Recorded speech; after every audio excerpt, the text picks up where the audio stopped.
So we have a power series and we need to find a radius of convergence and an interval of convergence for this power series. First of all, I'm going to write the given power series in a normal form. What is the normal form? Normal form says that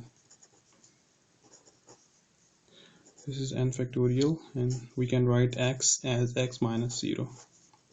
And so, and the general form of the power series is actually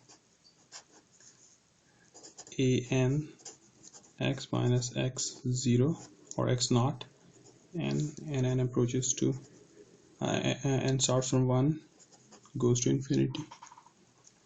So if I compare these two power series, so we'll see that an is n factorial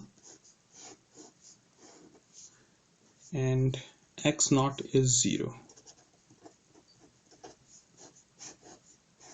After comparing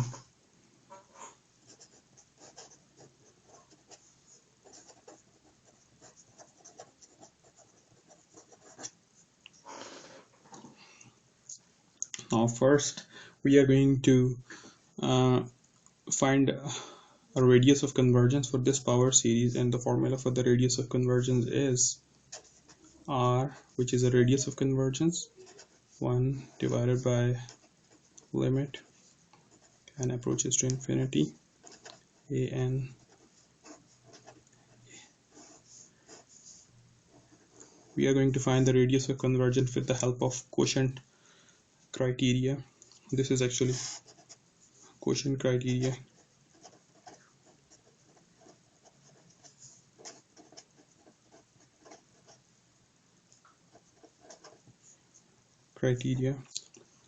And we are going to just plug in the values.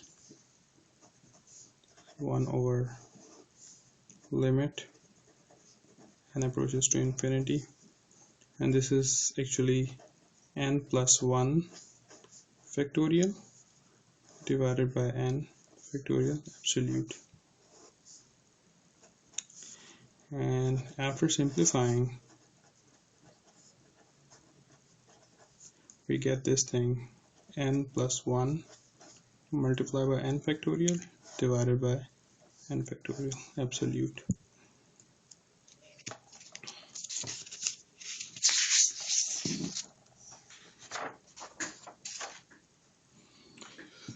So now the radius of convergence is 1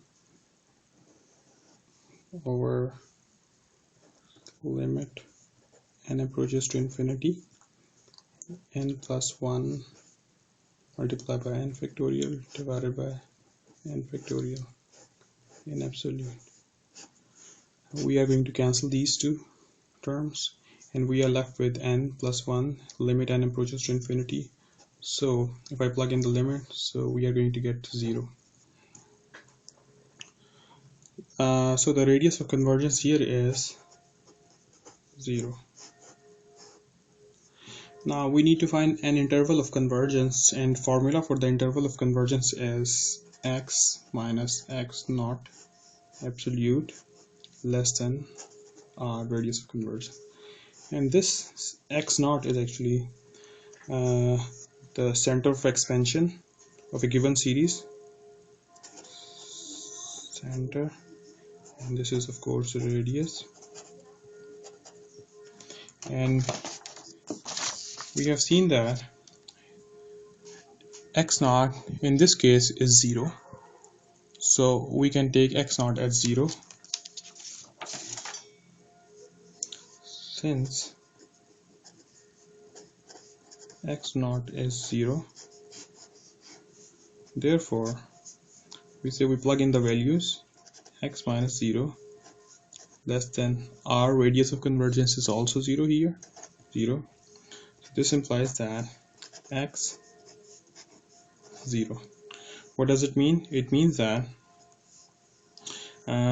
this is an absolute value, and we can write the absolute value like x absolute less than, suppose like a is any number, so we can write this inequality as minus a less than x less than a.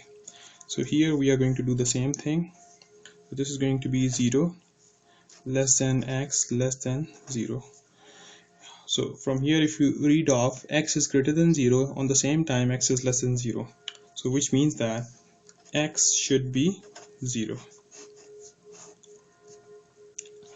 So so our interval of convergence is actually just one point, and that is origin. So if you look at the diagram, this is our x-axis, this is over y-axis, this is over origin, which is actually x naught. Okay, what and since the radius of convergence is 0, so actually normally the radius of convergence is this length, this r, and this is also r. This is the radius of conversion, and this x naught is actually a center, and in our case x naught is 0, which is okay, and the radius of convergence is also 0, so it means this length is actually going to be 0, so we are actually here.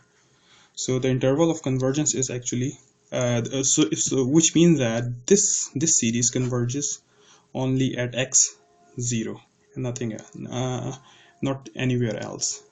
Thank you.